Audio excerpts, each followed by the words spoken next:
Two. And we're good. And welcome back to another episode. How we getting on, guys? And Good. girls. How And you doing, girls. Jessica? What's the I'm story? great. I'm so excited to be talking to you both. I'm so excited you're here. Me too. So much so that as I said to you earlier, I read some of the Irish Times this morning from Oakland, California. Oh, anything interesting in it? Only your COVID expansions. That was what really got me because I'm just so interested in what's happening with COVID globally. So yeah, you can leave the house. You can go, Finally. I think 20 kilometers away from your house or something like that. Absolutely. Yeah. I think we can stay inside the county. So anywhere inside the county, and you can go 20 kilometers outside your county as well, which is Sorry. handy. I can actually go to McDonald's now. It's like Party. advantages. But, These are reasons for party. There you go. But Jessica, for people who may not know you, how about you introduce yourself? Sure. I'm Jessica Lanyadoo. I have a very difficult to pronounce last name, but that's it. I am an astrologer and a psychic and a medium. And I have a podcast called Ghost of a Podcast, and I write horoscopes and I have a book. I have all kinds of things out in the world in this kind of esoteric, some may say woo-woo fields. And I fucking love it. I'm glad someone's doing it. That's really good. That's the best yet. Thank you very much. Oh wow, you came prepared with an introduction. Holy shit, that was great. I guess our first question to start off is how'd you get into that? I was always into this kind of stuff. I started talking about astrology when I was really little, like before the age of 7. I had just things in my had things in my head about astrology that were maybe based on things I kind of heard around. I was born in the mid 70s. So, astrology was like a big topic, but my interest never went away. And so for my 12th birthday, I got a book about Capricorns because I'm a Capricorn for my birthday.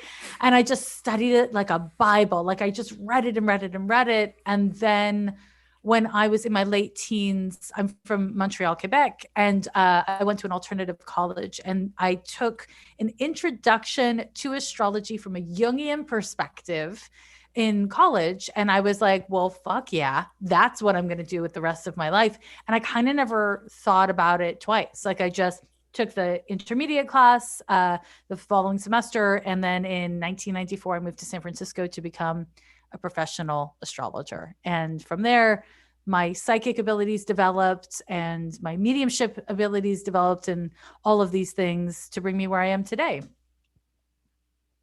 And here you are today. And here I am today. You are the only podcaster we've had on that is on par with the same amount of episodes we've done. I know 200. I'm at 200 and you're 202, right? Yeah. Correct. Yeah. Yeah. Congratulations to you. Oh, congratulations 203. to you. Thank you very much. Thank you. And congratulations. It's a lot of work. I mean, it's a lot of really fun and rewarding work, but it's 200 episodes. Are you also all one season? Oh yeah, we don't. Oh, we don't even have seasons. No, me neither. We started back in May of last year. And we just kind of keep going. It's like grind don't stop. Have to stay busy. Don't stop. That's right. That's a classic Irish expression. Grind don't stop. Right? No, I was being sarcastic. I was about to say, like, the Irish of old saying that. Yes, exactly. It's from the hills. It's from the hills. Yeah. That's just, yeah.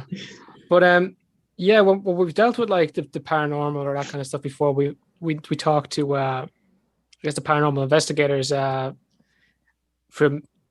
mainly from A&E's Ghost Hunters, which was a cool show. They had some cool experiences. I genuinely believe all but one of them. And I won't name them. They're all lovely people. I just noticed one guy kind of slipped up on his words. But how do you feel about all that stuff? Because you are a medium. Yeah. It's so different than what I do, because what it's doing is it's looking for tools, like material tools for proving things. And that's like, for me as a practitioner, not really what I do. It's not my primary interest. I mean, I think that it's all very interesting. But it's like, technically, I guess we're in the same industry or milieu, but not really. Like there's not a whole lot of intersection, I don't think. I mean, I'm more of a counselor in how I work, and I'm not like an investigator. I'm not interested in that. I'm also not really interested in like proving myself. And that said, as a medium, the only reason why I have any measure of success is because what I see and say is evidential. And so I suppose that's technically proof, but it's like different than like having a meter, or you know what I mean, or like getting, you know, it's just a little bit of a different approach. So I like it, but I like it more kind of like as a muggle than as a medium, if that makes sense. Is that a Harry Potter reference? Oh, it is a Harry Potter reference. Okay. Sure. You were right. Well, there's no synonym. You know what I mean? Like she popularized it. I have problems with J.K. Rowling's, but I think it's a great word and I use it a fair amount. Yeah. With herself, you know, it's just, you know, you do something good and you do something bad. Like, oh, come on. Yeah. Yes, yeah. You know, but anyway, not going to dwell on her. But do you not think that like with the fields you're in, that if like the likes of, you know, the paranormal investigators prove this kind of stuff, it kind of removes you from the woo. You know, the idea like it being like, you know, it grounds it though. If they did that, if they could prove like, okay, through some form of like quantum physics or whatever, you know, ghosts are dead ass real. I mean, now we know how to talk to them. That would just like legitimize like what you're doing. So this is why I don't know if it would, because of religion, because religion is big business. It's big industry. It's integrated into most governments, and even into corporations, you know, in capitalistic societies. And because of that, religion has a great deal of investment in disproving and delegitimizing individual mediums, life after death, topics when it's outside of, let's say, heaven and hell. And so there's this way that I have no skin in the game of being legitimized because I don't have any interest in competing with religious institutions. I don't think that's a problem anymore. I kind of think they're kind of in decline. That's an interesting idea. I think you're right. And also they're in decline with like millennials and younger. So with these like younger generations, but who runs countries, who runs massive corporations? Those people are invested in getting support from these organizations with older people with older money. So I'm open to the world changing. I mean, I even would go so far as to say, like, I would like to be, I think I'm you know, even just having a podcast where I talk about this stuff is a part of these things changing. Yeah. But you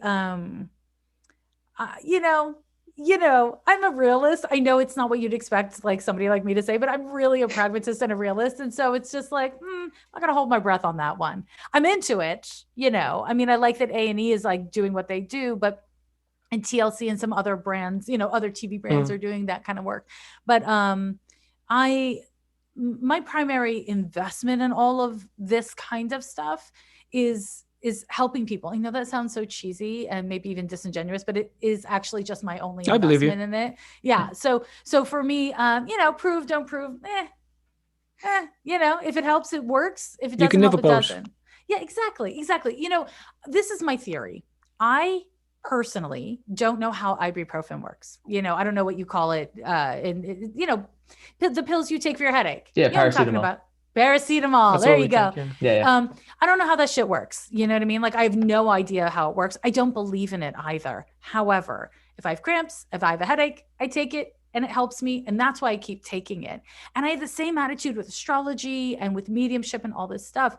For as long as it works, we don't need to prove it. We don't need to understand it. It just is a tool and it works. And for as long as it works, return to it. That's kind of my attitude. And I know it's not super popular with people in my field necessarily, but it is my attitude. I might be a little bit on that boat with all respect to you. I get what you're doing. Like, and there's some things I'd absolutely agree with, like with computers. I'd be like, I don't know how it works. Just downloading software, but I'll download more RAM or something. But yeah. But you can learn how how paracetamol works. You can, and it's good that we know these things because you know I guess that's how innovation comes. Yeah. But you know, with things that aren't like material like paracetamol, it doesn't really apply. Interesting. So here, let's get weird for a moment, okay? Let's go. I'm ready. What's material?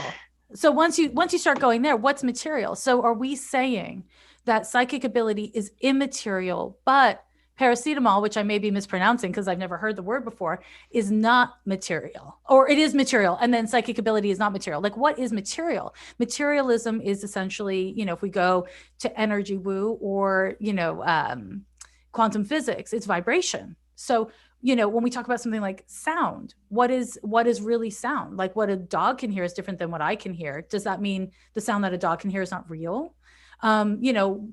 I am also an animal communicator. So because humans can't understand animals or can't perceive how animals communicate with each other, does that mean they're not communicating? And this is where it gets sticky and tricky. And the more out there you get, I think it becomes kind of more of a mind fuck to think about how to prove these things and even how to talk about these things in a comprehensive way.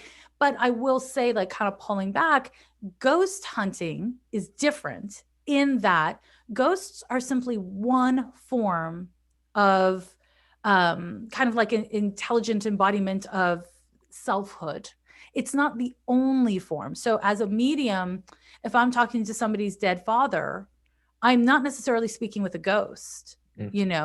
Ghosts are one form of embodiment, not the only form. And so again, we get into like the layers and vibration, and it really is about vibration, if that makes sense. Oh no, it does. I can't help to think of the thing, like if a tree falls in a forest and nobody's around to hear it, it doesn't make a sound.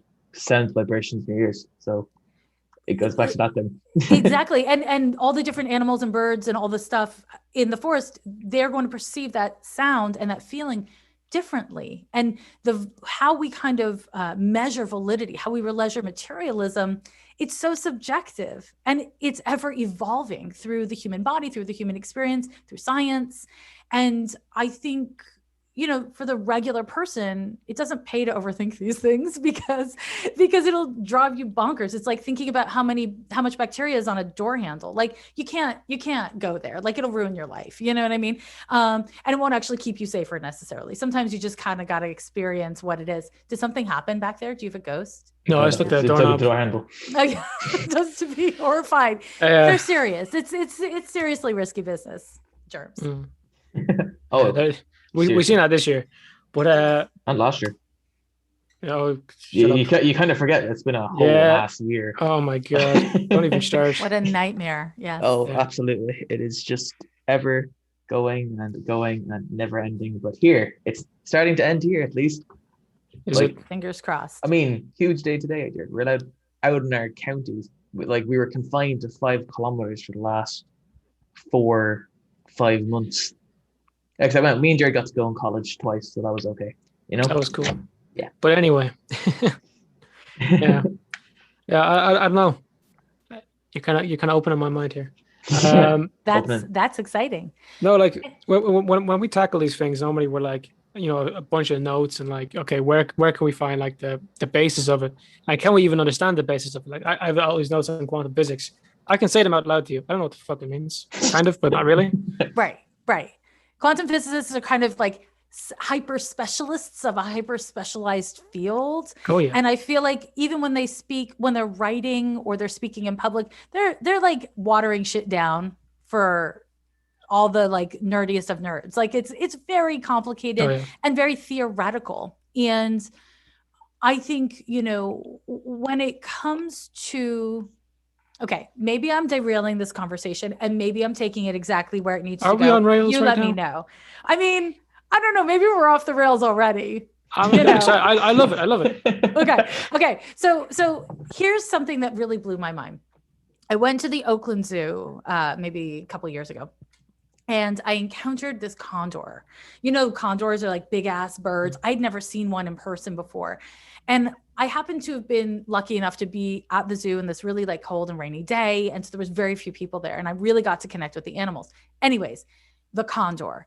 The way the condor communicated with me, or just the way condors communicate, changed my life. And it was just like a very brief experience that I had, but it's like the best way I can describe it is like sonar, like this really expansive, it almost sounded like this echoing vibration of it wasn't sound, but it was something between sound and sight. Their capacity to communicate with each other is so big. Like they can communicate over great distances. And from my experience, and the way they communicated, it felt somehow ancient because it was so slow. There was something of the slowness of it. And when I had this experience, I was just like, it blew my mind, because even though I've communicated with other animals before, this was an experience that showed me something about time that I hadn't experienced before, and how the condor experiences time in this radically different way. I don't know how old, I don't actually know any facts about those birds, but my experience with that really, it shifted something. I similarly, and this might sound radically different, but similarly, I've been working as a medium for, a couple decades already. And so I've had the opportunity to communicate with certain dead people over the course of many, many years.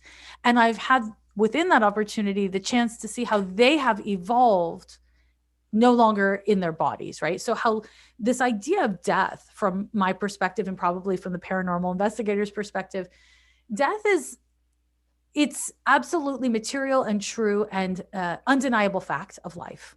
And also, it's an illusion, because the meat suit dies, and so much of the personality that is rooted in the meat suit dies. And we ourselves do not die. Our spirit does not die. And there is a continued evolution that I've seen occur for spirits over the course of their next stage of life. And there's no way to prove that. I don't see, again, the value in proving that. But there are ways of talking about it, and, for me or other mediums to share our experiences. So, and again, this is why I warned you. I wasn't sure if it was a derailing the conversation or taking it where it needed to go, but that's what happened. So, that kind of brings me to two questions, and I'll let you choose which one you want to answer first. Okay, your thoughts on like animal intelligence, like how far does that go, and are we kind of like not able to see it as much? Like, like you've probably seen that thing fairly recently of the cephalopod that passed exam designed for human children. Wait, what? You didn't see that? No. I'll pull it up in a minute. Thank you. But the other thing is, you brought up like the meat suit dies and whatever happens after. But with this whole anti-aging field, and the fact that we could be nearing generations where they don't have to die anymore. How does that affect like what you're doing, or your thoughts on this being human? Two excellent questions. Okay, so the first one. The way that humans conventionally go about proving animal intelligence annoys the fuck out of me. So all these people on TikTok running around being like trying to get their dog to press on a button to say walk, ball, whatever. I think that's cool. That, yeah. I mean, it's very entertaining, and it's also very cool. It's like, oh my God, they get it. But do anyone amongst us know what our animals call us? With all of our big fat intelligence, we're just trying to get animals to think the way we think, communicate the way we communicate. But that's the only perspective we can kind of maintain. No. So she has Interesting. a point. I thought about it today. My dog probably doesn't know my name, because I've never introduced myself to my dog. Or maybe your dog has a name for you. Maybe your dog has named you. Can he even comprehend the idea of names? That's a good point. But okay, so let me pick at that. Comprehend is an interesting word to use, because is it useful? Like, is it even useful to, let's say, a dog to think of designations, right? Names. These designations are a formality that, okay, so watch me get woo is about to happen. Okay. I love it. So I'm ready. The human condition is, from my perspective, spiritually, is so much to do with being in a state of duality and a state of separation. On an energetic plane, and this is again like it kind of like quantum physicists will have their own way of talking about this, but on an energetics plane, we are not separate. I am across the globe from you guys, and whoever's listening to this might be in any place in the world. We are actually energetically interconnected, and that interconnection is actually true. It's very true. It is, and you know what's crazy about it is, quantum physics, as we were talking about earlier, confirms that, which is terrifying. Yeah. Or liberating, depending on how you want to roll. Like, you know what I mean? Like it could go either way. But every object in the universe is connected in some way. yes, in quantum interconnected. physics. Yes. And from the perspective of astrology, or at least from my perspective as an astrologer, and from my perspective as a psychic and as a medium and as an animal communicator. But let's pull back. If we imagine that humans are singularly invested in duality, we are singularly invested in our great and powerful Oz, our minds, our kind of creator of stories and our creator of technology, and our separation from all that is natural and each other, right? If we accept that that is the case, then we need names. We need these designations. You know, in human history, it's not like everyone had last names, right? As the world gets more global, as the world gets bigger, as communities become more diverse and integrated, we need multiple names. Like, oh, my name is Jessica, it's Jessica Lanyadoo, but, you know, on Instagram, I might have the handle that's X, and on, you know, Twitter, I might have an handle that's Y. So I'm known as many different things. But this is, you know, in the evolution of humans, relatively new. So now we're coming back to dogs. The idea of a designation or a name is, you know, it's cute, but it's actually not necessary if you're living in a really small pack. Like Thomas, your dog might not know that many people. So why would they need a designation for you specifically? And I would suggest that that is not about intelligence or comprehension. It's about utility. And it's, you know, utility is evaluated in different ways for different species or for different humans living in different conditions. And, you know, to kind of like your larger question, Jer, it's like, yes, I have a deep investment in my belief in intelligence of all species, but that I cannot personally evaluate intelligence for other species because it's a different, it's utterly different. And so much of biology, and I don't mean this like for girls and boys or for, you know, this kind of person or that kind of person. I mean, between like species, between animals, does create a unique relationship to water, sun, time, sound, sight, you know, all of these things. And so it becomes very tricky to try to evaluate it strictly from a human perspective. But I have had many very developed conversations with different animals and over the course of my life. And you know, like for instance, like a cockroach's intelligence, radically different than, let's say, a condor's intelligence, but I wouldn't say better or worse. I mean, I'm terrified of cockroaches and I'm not super scared of condors, but like that's on me. / also cockroaches are dicks. Yeah, in fairness. But fuck you, cockroaches. No, hold up. Let's get on this bandwagon right here. All right, no, stop. Okay, stop. can I just say something about cockroaches? Please. Okay, if you have ever seen The Borg, do you know The Borg? Little Star Trek, no? Oh, yeah. Okay, yes. I can't believe I was sitting here alone for a moment and it hurt. Okay, so No, I thought you were talking about that, but I was like, there's no way she's about to bring up this. She's fucking talking about it. She's talking about it. Okay, so here's the thing. The Borg. I've never encountered anything like the Borg outside of TV until I started talking to cockroaches. They're like the fucking Borg. I talked to somebody's cockroaches. Somebody had an infestation in their house, and there was a couple different species of cockroach, and they were like, each of them were separate, like very different from each other, but they were very much like the Borg. Hive mind, indestructible, gave zero fucks. Like, zero fucks. Yeah. It was really fascinating. And also, I mean, I'm scared of the Borg in fake life, and in real life, I'm scared of cockroaches. And I think that's all common sense. In defense of the cockroaches, I guess after a conversation we had with Sloan Tomlinson, they are a part of like the least intelligent group of insects. I think like the only one that has any form of intelligence in that group is termites, because they're in the same group, they're cockroach group. But then wasps, on the other hand, that family, you know, ants, wasps, bees, that's the more intelligent of all the insects. So in defense of cockroaches, it's not their fault. It's not their fault. They're not that bright. I'll say what they may lack in intelligence, they make up for in steely determination. Oh yeah, you chop their head off, they still live. Like, okay, that's horrifying. Horrifying. Okay, well, I'm sure you knew that before I said that. Otherwise, I feel didn't bad. actually. No. Don't feel bad. I'm really not okay with them. I'm Yeah. great. I'm gonna pull up this thing now with the cephalopod. I remember this. This was, or even recently, what was the thing with Elon Musk, Jordan, and the monkey learned how to play Pong with its mind using Neuralink. Really? Neuralink. Yeah. That's Also, did you hear spinach were able to send emails?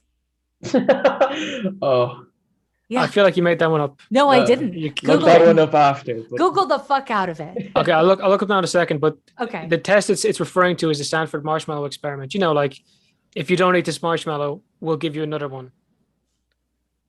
That's Holy the shit. That's the so test that is. cool. Yeah, that's what I was able to pass. A cuttlefish. That is pretty cool. That is very cool.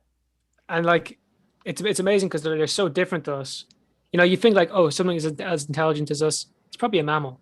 It's probably something close to us, a chimp maybe. yeah. But no. No. And No. also, again, it has to do with how we're testing for intelligence and what form of intelligence, you know? And I think that that's an important part of the conversation that will often get left out of the conversation. It's how are we defining intelligence? Because I would say it's arguable that some of our intelligence is actually not very intelligent at all. Like we can create things out of nothing, you know, we have this amazing capacity for technology and industry, and we are destroying the quality of life for humans and of the earth.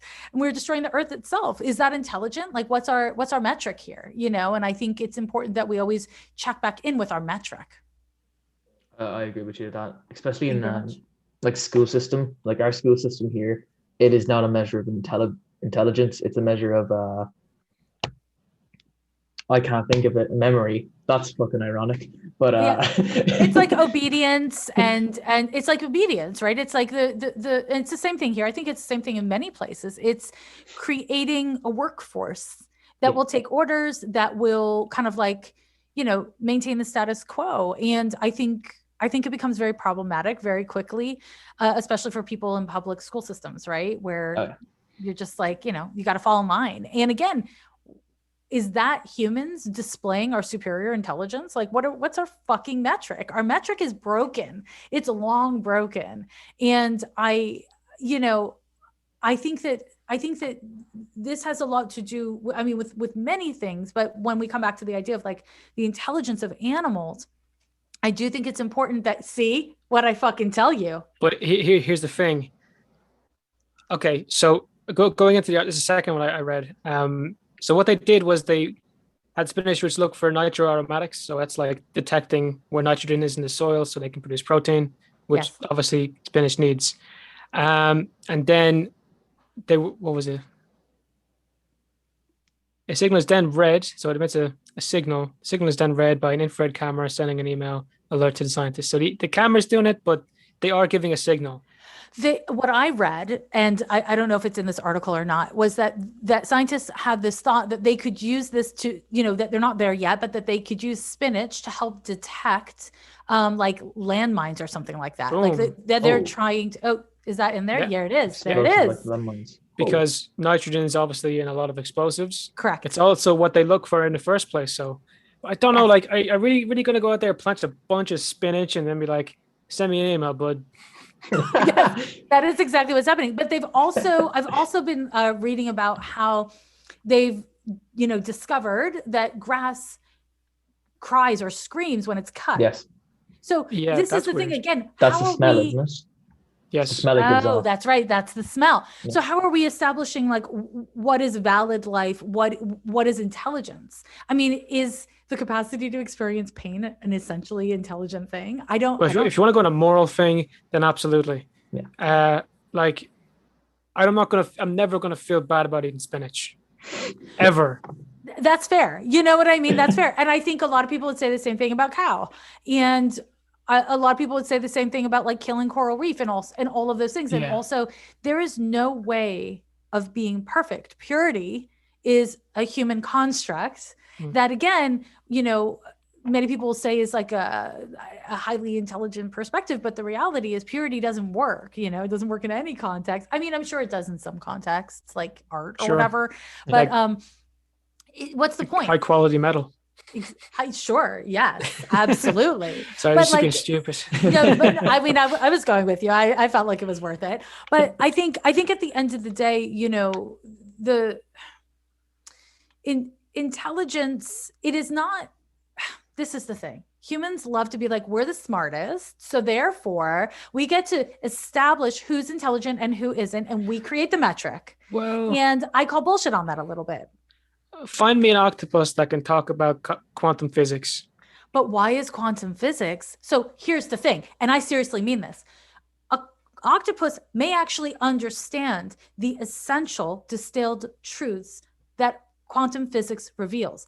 I actually believe that's possible. I do believe that the interconnectedness of things is something that animals that are not verbal the way humans are actually do have a better sense of. That's why animals can sometimes, you know, we have determined sniff out cancer or feel an earthquake coming because their connection to what is greater than us. And it's, you know, I think arguably our connection to what is greater, but again, it's a different metric. So it's not really about better, worse, you know, or something in the middle. I think it's, I mean, sometimes it is, and in some contexts it is, but in some contexts, it really is about our metric. And I think humans would do well with a little more humility, even though we may be top of most food chains, you know? But yeah, sure. No, you say it so perfect, like I can't really add to it. Thank you very much. Thank you very much. Fair play, fair play. But you asked me a second question and I can't remember what it was. With this whole idea of like anti-aging and we might not have to die anymore. What's your thoughts on that from like fuck anti-aging? Fuck anti-aging. Who wants to live a long time? I just feel like it is a thing for the very, very rich. It is a thing for the very, very rich. But it quality of life have to be. Like a lot of the stuff that's available at the moment is pretty cheap. Like, like they know like stuff like vitamin D. You know, when you actually have it works more like a hormone, and what activates like 5% of our genes, which is a fuck ton, and like it aids in anti-aging and blah blah blah stuff like that. And there's other chemicals that like they've isolated. Like I know David Sinclair is a guy who's big into it. He's about 50 something. He looks his mid-20s because of all the shit he's been doing. Okay, so this is what I'll say. I'll say two things about it. One is personally me, I have no interest in living for a very, very long time. I think that sounds awful. I know a lot of old people. I've worked with old people, and being older is difficult and it's expensive. So, and I'm in the US, keep in mind, you know, the way that senior citizens are treated in this country, unless you're very wealthy, is horrifying. And even if you are wealthy, it's pretty horrifying. So that does influence my perspective, but I am also an astrologer, right? And so I am of the mind that there are specific astrological events, they're called transits, that occur at different ages, right? And some of them are, you know, unique to you or unique to me, and some of them are specific to our age, like what happens at 21 and what happens at 29, what happens at 43, shit like that. And if, let's say, these, you know, science and technology allows us to live longer, and everyone gets to have a high quality of life and live longer, from an astrological perspective, then we would need to spiritually evolve. Then we would need to also evolve our relationship to quality of life, which is not just about what you have in your house or how you feel in your body, but it's how you interact with others in the world, right? And the impact you have on the world. And the reason why my first reaction was like, fuck that, is because I don't see us doing that at all. And I don't see the value of individuals living significantly longer if their quality of life isn't higher and their capacity to continue to grow isn't higher. That in these anti-aging things, if you really go into it, you know, you could be 70 feeling like you're 40. You know, like you could be living life that kind of way without, like, you know, what you see nowadays. People, you know, if they want to feel like they're in their 40s and in their 70s, they got to work out so much, like they got to eat, like spend so much on their nutrition and blah blah blah. But you know, I guess the quality of life would keep going on, and you'd be a healthy individual.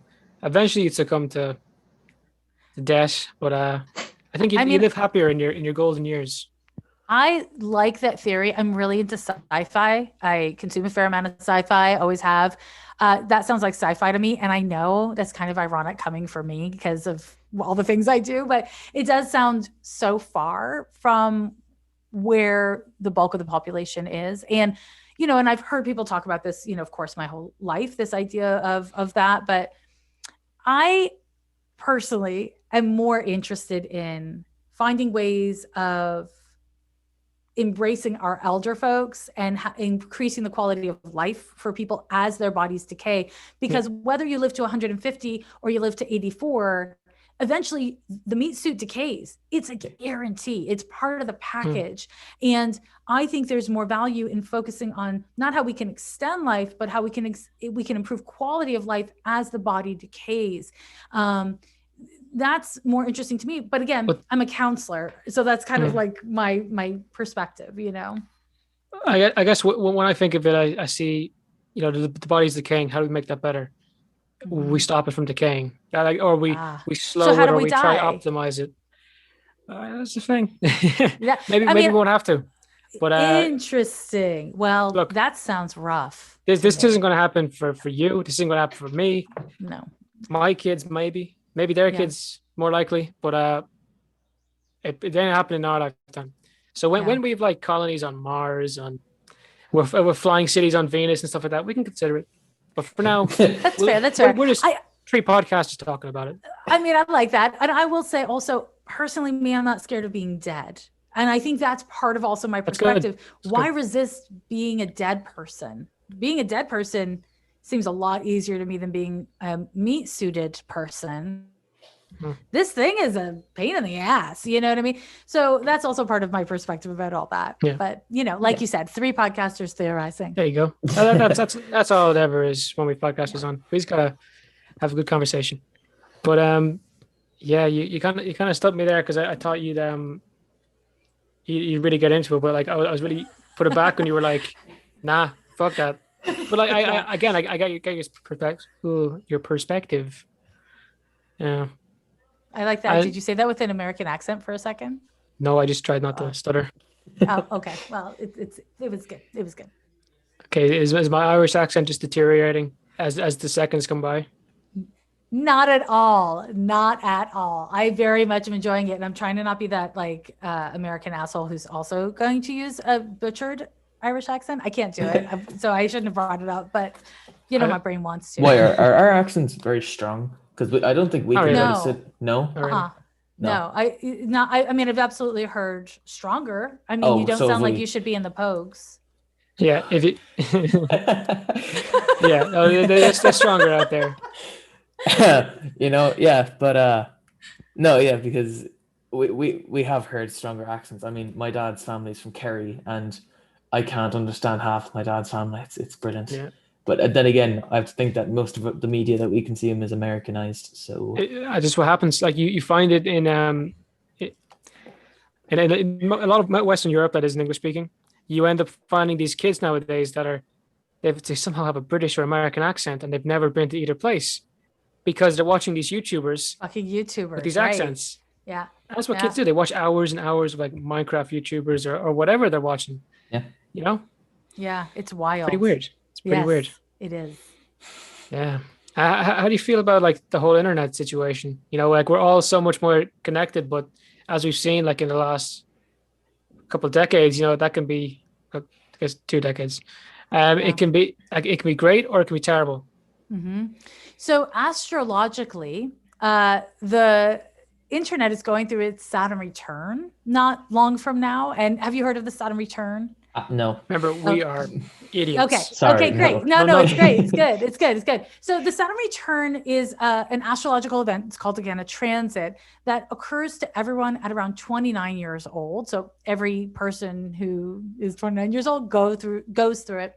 And it marks the closure of the kind of like, for a human, the child your kind of like childhood phase of development, and it's the doorway into your adult years. Like it's a 29-year cycle of development where you're in your adult years, and then, you know, close to retirement around, you know, the end of your 50s, start of your 60s, you have another Saturn return. Around 90, you have yet another.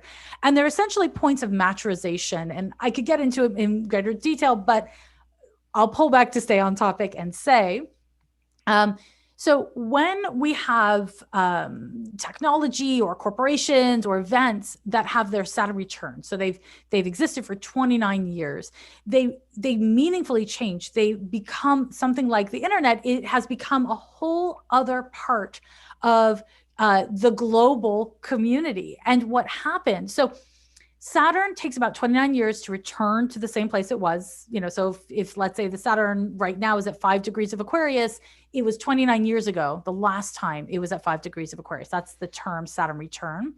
And so the last time Saturn was in the sign of Aquarius was when the internet was created. And then the same month that Saturn returned into the zodiac sign of Aquarius is when we all went on lockdown globally and everyone had to socially distance, which was made so much easier by the internet because we could still talk to each other. We could still see each other. Now, not older people who didn't have those skills and not people who, you know, didn't have the money to own a computer or have an internet connection, but everyone else. That's a lot of people. And so what we're seeing is a new role of the internet. And what we're going to see over the next couple of years, my prediction, is a global and also domestic meaningful change around net neutrality and our rights online. And that could be that we have less rights and corporations have more rights or governments have more rights. And it's hard to separate them from each other when it comes to issues of net neutrality.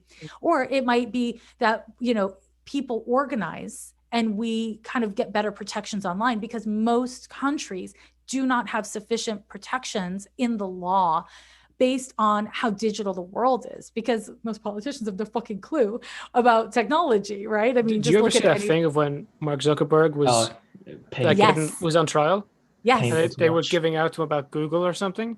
Yes. But they had no idea what the fuck they were talking about. Yeah, nothing to do with it. And it's like you see him like, it's like trying to talk to a child. I mean, don't get me fucking started on Mark Zuckerberg. I have shit to say. Well, that's a different story, but yeah. It is a different story, but it is case in point, right? And I think that, you know, what we're going to see is a meaningful change through the course of this transit. Each Saturn transitioned through a zodiac sign last 2.5 years. And in fact, just in this period since Saturn entered into Aquarius, what I also read, and you should fact check me on this as well, but one of the dudes who invented the internet was interviewed and said that he was dissatisfied with how it was being used and he was working on creating a new internet. So yeah, fact check me, please. I'll just take a look at that real quick. Yeah. Because I see these things and then I'm like, my brain keeps on going. And so I'm like, well, did I make that up? You know, just like, did spinach really email people? And the answer is yes. And also kind of not, but yes. The unexpected sequel we've all been waiting for. Damn. Exactly. Internet 2. And you know, there's this thing called Internet 2.0, but I don't know if that's it. No, that's not it. I don't think that's it. I think that this guy's like working on inventing it. And I'll say, again, this might be a little bit of a departure, but you know, when the protests started in Hong Kong, like in earnest, I think it was like 2019, 2020, like in that bucket. I think it was 2019. But the protesters were using this app called Bridgeify. I don't know if you've heard of this. Like the use of that app, Bridgeify, went up like 500% in Hong Kong because the internet was being turned off by the government. But this app is like you can text people through Bluetooth. So you don't need an internet connection as long as you're within a certain amount of physical space. So it's like a protesting tool. And it's so amazing. I got so inspired. And I even contacted the dude. Let's see. There we do. See what I'm saying? You're right. Yeah, I am. Yeah, I am. And this was in January this year. Yeah, it was very recently. Yeah. But this guy, I contacted the guy who created Bridgeify and to talk to him and like pick his brain and also just share my enthusiasm. And what he told me was that he was having a hard time getting Silicon Valley, because of course I'm in the Bay Area and so is he, getting Silicon Valley to jump on because it isn't internet based, it's Bluetooth based. And the thing about being Bluetooth based at this time is that is more democratic, because countries and governments can turn off the internet, but you can't turn off the Bluetooth. So it's and I'm not an expert in any of this shit. So if I say anything wrong, I want to just express my humility in advance. Don't worry. Yeah, I'm sure. Exactly. Yeah. I'm sure I'm getting some things wrong about this because I have, very rudimentary understanding of this stuff. That said, we will see developments in this regard. And I wouldn't be surprised if it was both much for the worse and much for the better. Yeah. Well, hopefully for the better, because, when people think of oppressive governments, they normally think of somehow the most like free ones in the world. And then you look at China, they are fighting tooth and nail to stay out of there. And if you think you got it bad in like, your condo in the States, take a look over there. These guys, they have so much freedom taken away from them. The facial recognition software in China is terrifying. It is truly terrifying. And it's the future, I think. We had an AI expert on to get on. I think was MIT he's from, Thomas? Yeah, he's the leading professor in AI in MIT. Yeah. Or Harvard, one of them. That's one of them. No, he's not Harvard. He's not Harvard? But okay. Probably MIT. But when he got on, he was saying like, next time you see like a camera being put up in your area, you should really find out if there's facial recognition in it, because they don't really have to tell you. They don't have to tell you. Like an AI can like track you perfectly, and like they're not that difficult to make. So like he's no doubts like the Chinese government will be using them, but is the States using them? Is Ireland using them? Germany using them? Russia? I would be shocked if they weren't. I would be shocked if they aren't now. They're planning on it. And, I've actually taken classes here in the Bay Area about like ways that you can like interrupt AI's ability to recognize your face. But you have to walk around with crazy like David Bowie in the height of the 60s makeup on your face. You know what I mean? Like you got to really take pains. Yeah, it's not for everyone. It's not for everyone. But I think that there is a lot of room, and this is actually like some of how I like to use astrology on my podcast. There's a lot of room of using something like astrology as a motivating tool to understand the timing that certain events are likely to occur, and therefore using it as a good way to understand the best time, like months and years, to organize around activism and to push for legislation, because we're not likely to see, lots of legislation, but we're likely to see the activism now that will become either stricter laws for or against the people. And this is not just in the US, it's a global issue, because it's very hard to regulate the internet without it being global, globally agreed upon. Oh, yes. I had a question earlier about like, do you think it's going to get more like our internet freedoms will be extended or shortened? Because over here in the European Union, they got shortened fairly recently. Yeah. That whole thing with like copyrighted material, like technically memes are illegal in the European Union, which is weird. It's very, very weird. So we'll make a meme of this episode and send it to the European Council. But, that sounds like a great idea. There you go. But it's like I'm worried about stuff like that because look, it's happened in China to a point of extremism. And then like over here as well, like it's starting to happen. I don't know what stories in the States, but it's getting there. I know you use Anchor for your podcast. There's even like restrictions for us to use Anchor because we're in Europe. Right. I have noticed that. I think there's restrictions. If it's not government, it's going to be corporations. Yeah. Yeah. I honestly, so a kind of fun fact is, so back to astrology, the planet Uranus moves really slowly. Okay. And it is currently in the sign of Taurus, and there's 30 degrees to each zodiac sign. And we are currently, I think, at like 11 or 12 degrees of Aquarius. Anyway, so we're at the beginning of the transit. The last time, I'm sorry, not Aquarius, currently at 11 or 12 degrees of Taurus. The last time that the planet Uranus was in of Taurus, there was this guy, you probably haven't heard of him, Hitler, in power. Also Mussolini. Yeah, there's like World War II. So what was going on at that time in the global stage was the rise of strongmen, the rise of authoritarian leadership. And this is where the UN was eventually born from, right? The need for countries to come together and to have some sort of like ethical something. Now, obviously, that didn't work out great. I don't think that works out great. I don't know what you think, but it didn't turn out as idealistically as we would have liked, maybe. However, we are currently going again through this thing where all countries are really at this struggle point around these themes, which from my astrological perspective have so much to do with values. What do we value? Who do we value? Is the value of money and economic security more important than the value of people? And which people? And this is why in these periods we see xenophobia and racism increasing. We see these things increasing because certain people believe that they have more value than others and are willing to get violent about it. And so there's a great deal of concern that I have, and I don't think I'm the only astrologer or the only historian or the only person who looks at politics, but there's a great deal of concern that I have around the intersection between the role of the internet and the rise of authoritarian regimes, or the tendency for capitalism to push itself towards that kind of a thing, as it kind of bends to the will of corporations that are owned by like a couple few dudes. And there's a great deal of potential for people both locally and internationally to organize and come together. And there's equal potential for us to go into our little corners and be scared and only advocate for ourselves. And when that happens, we've already seen what can happen on the global stage.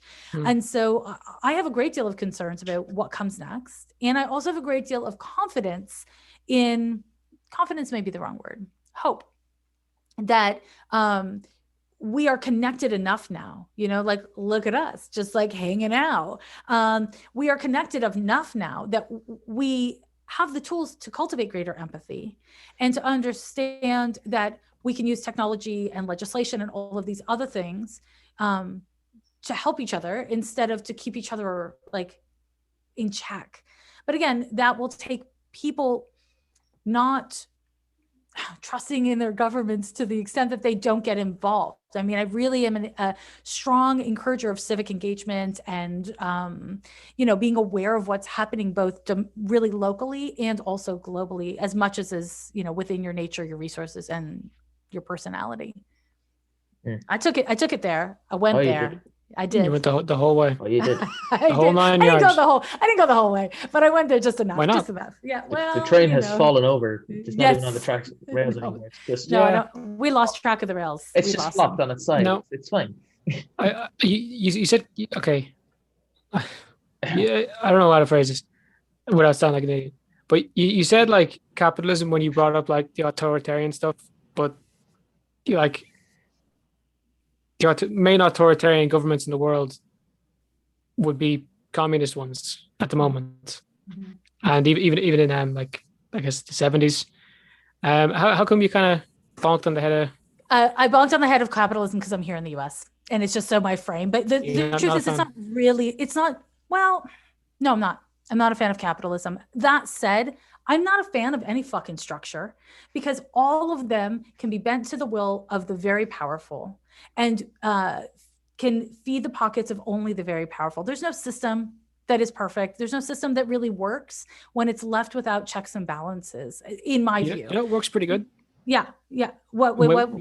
When you mix socialist ideas with capitalism, like you see in some European countries, that's been working pretty good. Okay, so also Canada, I think, does that pretty well. But here's the trouble. California does it terribly.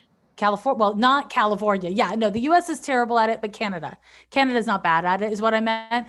But here's the thing.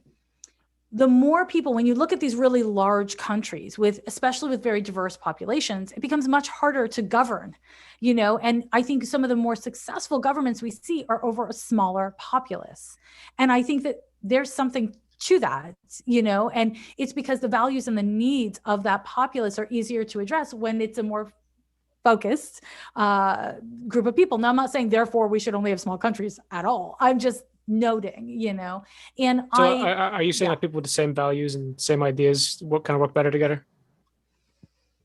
I think it's like these Nordic easier countries for seem to do great. yes, exactly. These Nordic countries are not known for being especially large or especially diverse. Yeah.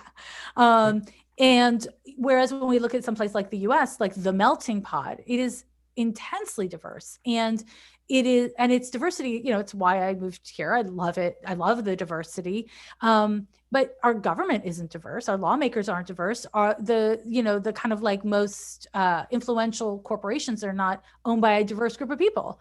And so we have a problem here. And I think that this is when we look at the top of all problematic, cruel, or oppressive regimes, we see essentially, slightly different flavors of the same problem, which is, individuals focusing on their own gain and keeping everyone in line to support their own gain and the gain of their friends. And that can happen in any system, unfortunately. It happened in huge communist countries, happened in fascist Germany and Italy. And yes. Sure, it happens nowadays.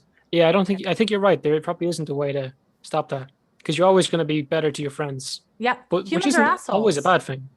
That's how you get community efforts to work. Yes. The problem is, I think, okay, so this is it's not something I've talked about on a podcast before, but I don't know how we got here, but I don't know. Something happened when we fell off the damn rails before we started recording. Yeah.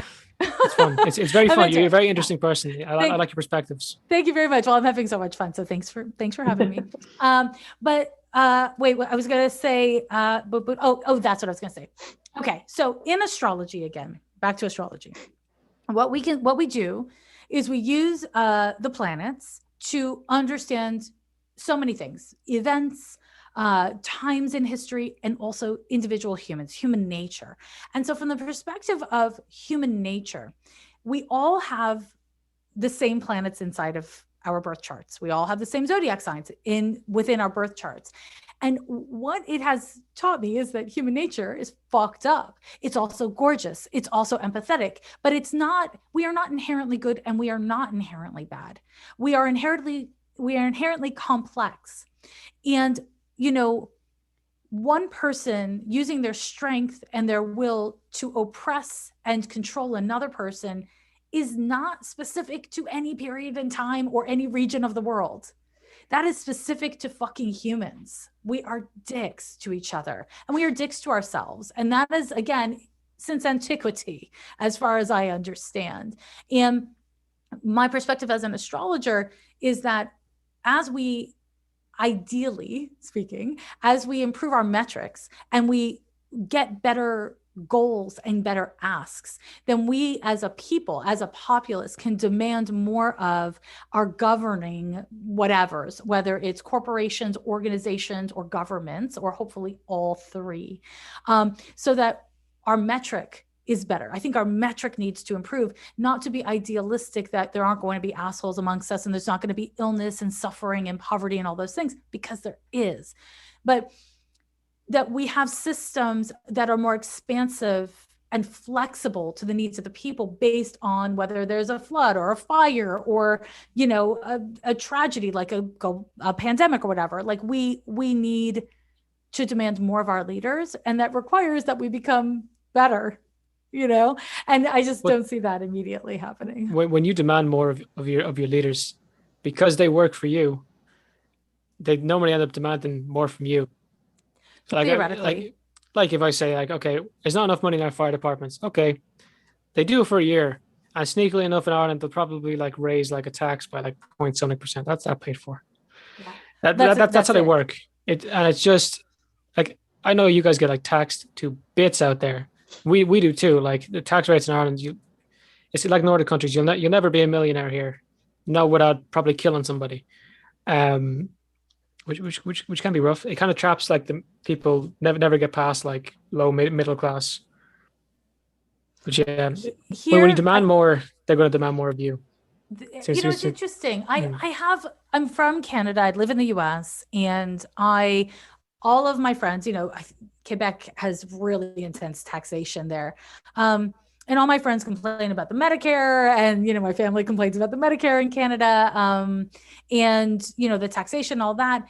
But personally, again, this might be surprising coming from me, but I am perfectly happy to pay taxes. I think the concept of taxes are great if it's paying for roads and firefighters and all of that kind of stuff.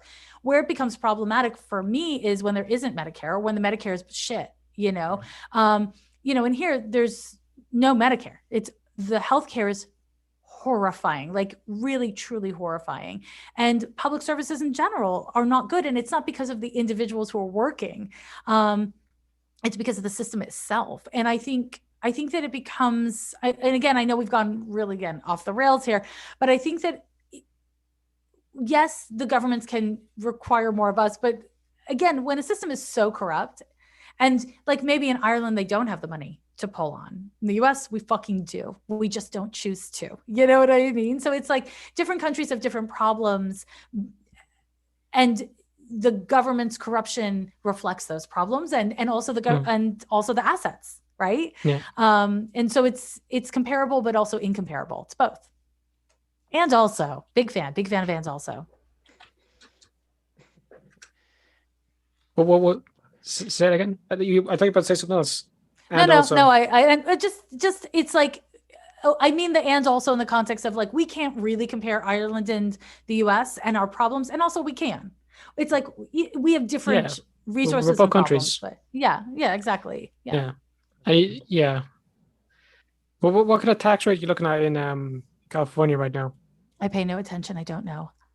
Isn't that ridiculous? But I don't know. I really am. This is how I handle. This is like this thing. I was like, okay, I brought up earlier, like, did you get into like the science of what you do? Like, because a lot of quantum physics is pointing. If anyone doesn't know, I have a page of like notes on quantum physics, getting ready for this, and I said it to you, like, I don't know.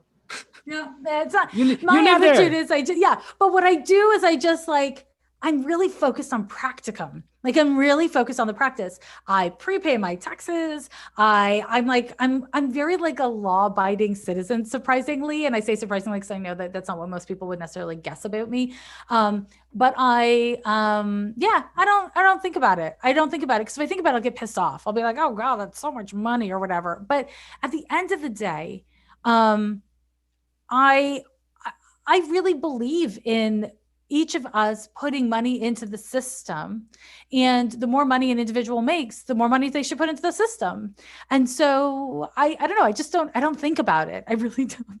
I pay a CPA to know those things for me. And to be honest, like I literally was emailing with my CPA just this morning and thinking to myself, I have no fucking clue what she's asking me. I'm answering, but I have no fucking clue what she's asking me. So I don't mean to break it as stereotypes, but I'm an astrologer who's not into finances. Although there is a realm of astrology that is financial astrology, and people fucking love it. What's your thoughts on that? That just sounds like it could be a scam. It could be, but especially also, if you're into like stock markets. Well, the thing about stock markets and financial astrology is because astrology is about timing. Right. And we're talking about gambling. Stock markets are gambling, right? So there's chance within it, but there is a way to do timing. You can hit 100 right now or 0. That's the problem. Personally, I have pretty anti-capitalist values, like I mentioned before. So I'm not super interested. Yeah, I'm not interested in the stock market. I'm not especially interested in it. I think it's important to be somewhat aware of it because it has so much to do with the powers of. Yeah, it is relevant. But it's not like personally that interesting to me. Bless you. Excuse me. No, it happens. So yeah, you're not a big fan of it. That's okay. That's all right. Because Thomas down here is a raging capitalist. Are you really? He sold out his 2 brothers to buy a farm, and he's been living on it ever since. Isn't that right, Thomas? Correct.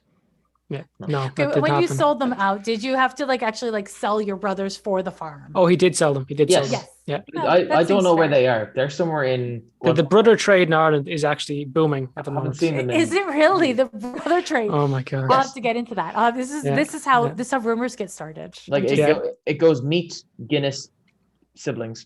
It's weird. Oh, it's weird. You see, I would have thought that it would be Guinness, meat, siblings, but I'm learning. There you go. Yeah. You learn new things every day, friend. But I know where I was going with that. I guess I had a question before we started, but like I'm forgetting like the vibe of how it's gone today. I don't know.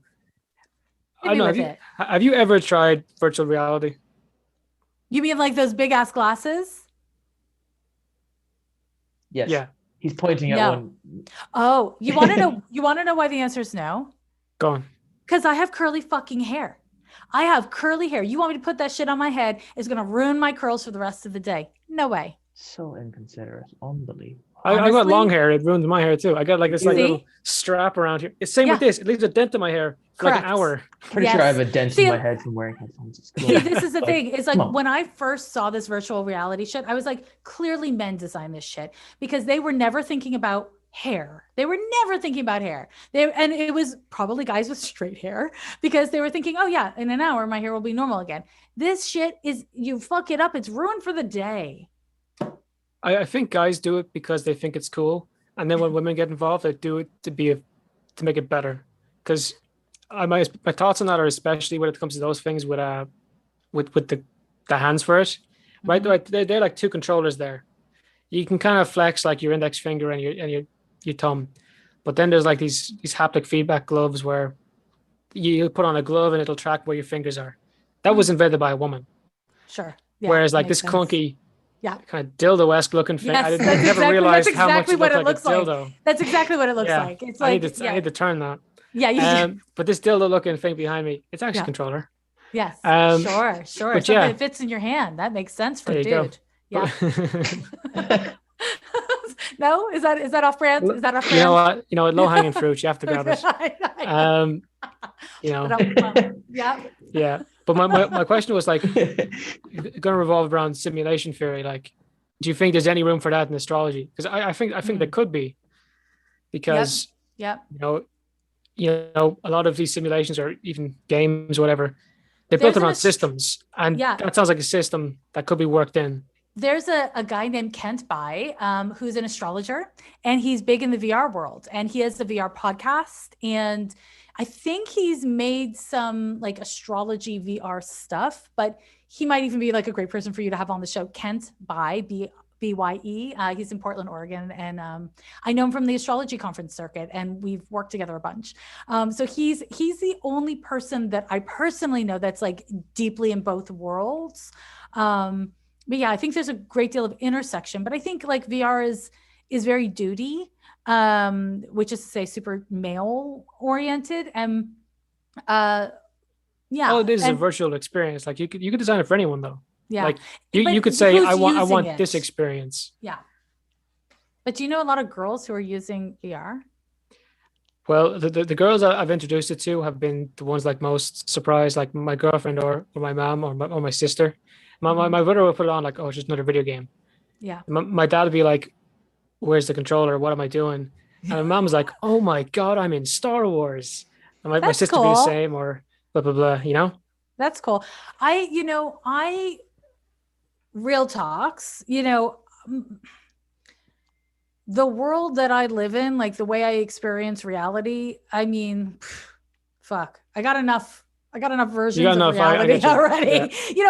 I actually am interested in it. Once the headsets aren't so interruptive to my vanity, I might be a little bit more interested, but that shit looks so uncomfortable and hair ruining. So not yet.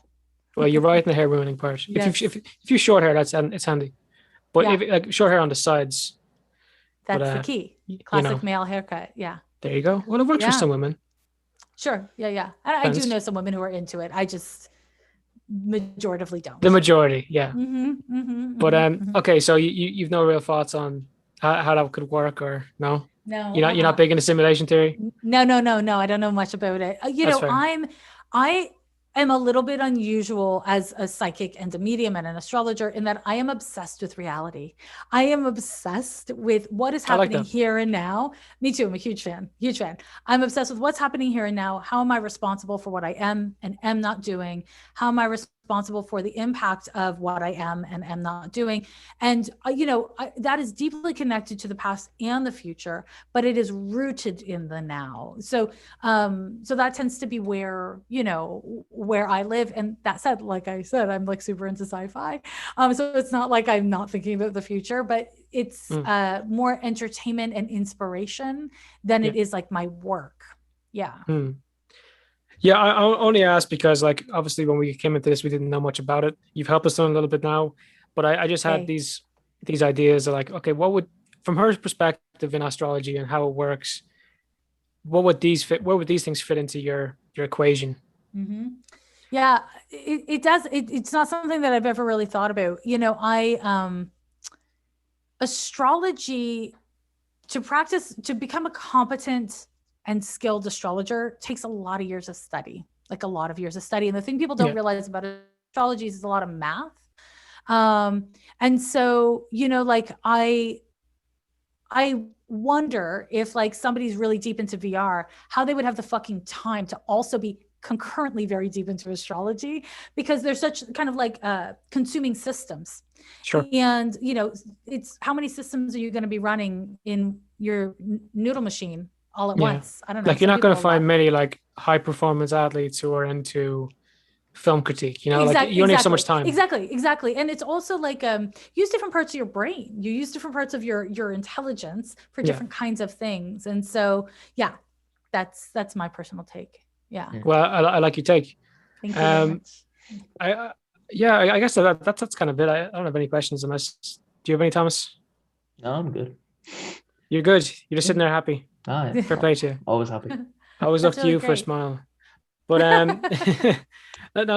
this was a lot of fun, Jessica. You're a very interesting person. Thank you. I've had so much fun. This has been such a great time. Thank you. I hope I challenged you with a couple interesting questions. You did. Good. Indeed. Good. Yeah. This has been so fun. And I'm really excited that we got to do this. And I think it's late at night for you. Oh, it's only 9:30. It's not okay. late. Oh, okay. It's not too late. Okay, No, cool. No. But, I don't mean to brag, but it's sunny daytime out here. Oh, aren't you class? Aren't you over here? I am very classy. That's right. I feel like a lot of what I say doesn't translate very well to American audiences. No, it's great. I love. Okay, so one of my favorite words ever to be invented is whinging, which is Australian for complaining. Yeah. And I love whinging. You say that there too? We have whinge. Yeah. Thomas is a bit of a whinger. Yeah, me too. Whinging. I bet your brothers are whinging because you sold them off at the farm. I wouldn't know. I haven't seen them in years. Oh shit! Poor guys. It's kind of like that Japanese thing where like you can buy someone to cuddle you. You actually, with him, he sold a brother so you could buy someone to have a brother with you like for a day. Aw, isn't that innovative? I like that. Yeah. Closest thing to a brother I've ever had. Oh, so tender. Oh you should write a platonic romance novel about your fake brother. There you go. You got by selling your real brother. I mean, I got a couple more siblings. I need money for publishing. It's like, oh my God. Got a lot of time. You got choices to make, and I respect the choices you're making. Absolutely. Anyway. Jessica, if people want to check you out, where could they find you? You can listen to my podcast called Ghost of a Podcast wherever podcasts are heard, but not so much on YouTube because I forgot to stop. I stopped uploading them like an asshole. But you consider coming back to it, right? Yes. Oh, absolutely. Yes, absolutely. Not just because you wink really well, but yes, absolutely. And you can read. I have a weekly horoscope out on my website every Wednesday in California, so that might be actually. Anyways, whatever, once a week. And I've got a website with all manner of things, videos. What's the website? It's called lovelanyadoo.com. And I have an astrology app coming out very soon. It's for astrology nerds. So if you don't have the capacity to read the glyphs, it's not useful to you. But I put lots of shit out into the world, and I have a Patreon if you're like super down, and that's at patreon.com/Jessica Lanyadoo. And if someone joins your Patreon, what do they get? Great question. Popcorn shipped to their house. Yes, they movie get nights. I actually am exporting brothers, but only for snuggling. It's a good trade to get into. Smart. Now you're in the real shit now. Okay, I know. I was going to work with Guinness, but I just thought it's too complicated. I went straight to brothers. Perfect. So Thank you very send much. you some advice after this. It's Thank you. Well, you know, super I easy. need it. Okay. Hey, now you started it. Okay. So on Patreon, a couple things. I do a bunch of things. I drop videos. I teach tarot. I don't mean to brag, but I'm going to. Wait, watch it. It's Go very ahead. cute. Look at how cute that is. My little tarot holder. So I teach That's cool. tarot. I do I drop a bonus episode of the podcast every month on the first. That is like a month ahead horoscope. I teach things. I do like kind of AMA style things where I answer people's questions so they have greater access to me because I'm not taking on one-on-one clients at this time. So so it's just a way for people to like learn more with me and connect more with me. And I'm also on social media. Have you heard of Instagram? I'm there, and also Twitter. Yeah, I know it's very obscure and not a lot of people know about it. Very obscure.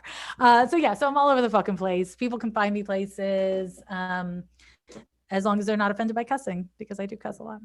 Well, I'm glad. You know, when we talked to a lot of Americans, kind of curse, we're like, and they looked at us like, "What the fuck is wrong with you?" I don't understand that. People are so weird. Cursing is fun. I feel like I trust a person once they start cursing. Because What was that they're podcast instantaneously you they're showing their comfort. What's that? Yeah, I'm not Thomas gonna said- don't podcast name we drop did? them. Oh no, I won't do. I won't. But yeah, we did a podcast and they were like, no cussing, no cursing at all. Okay, and now we're 5 minutes in, but because it got really passionate. It got into like Irish history and like oppression towards Irish people, whatever.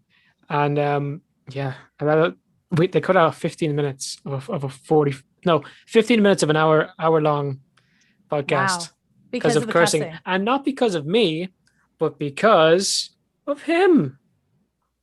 Oh, He curses like a Sugar? sailor when he wants to. But Thomas, aren't you the one who said sugar earlier? I've been trying to improve myself as a person. I feel like if you were really trying to improve yourself, you'd say shit. But that's just my Montreal speaking. I don't know if you've ever met someone from Montreal before. We cuss like the Irish. I'm glad. I'm proud. Very Beautiful. Thank you. Thank you very much. We need someone else fighting the good fight. Oh, But anyway, I'm out here doing it. I'm glad. If anyone wants to check you out, they know where to find you. Yes. So it was a pleasure having you on today. So Absolutely. to anyone listening right now, geez, fair play to you. You got this far. You're a legend. Well done. You're unreal. You're class. But if you got this far, fair play to you. Take it handy and good luck. Top of the morning, lads and ladies. Support for the Awfully Irish podcast is now brought to you by Manscaped, who is the best in men's below-the-waist grooming. Manscaped offers precision-engineered tools for your family jewels, and you're no longer lead the look of the Irish with the ladies. Manscaped just launched in Ireland. We've gone years without using the right tools for the job. You can now be one of the first men in Ireland to experience their life-changing products. Your balls will thank you. Get 20% off and free shipping with the code IrishPod at manscaped.com. That's 20% off with free shipping at manscaped.com and use code IrishPod.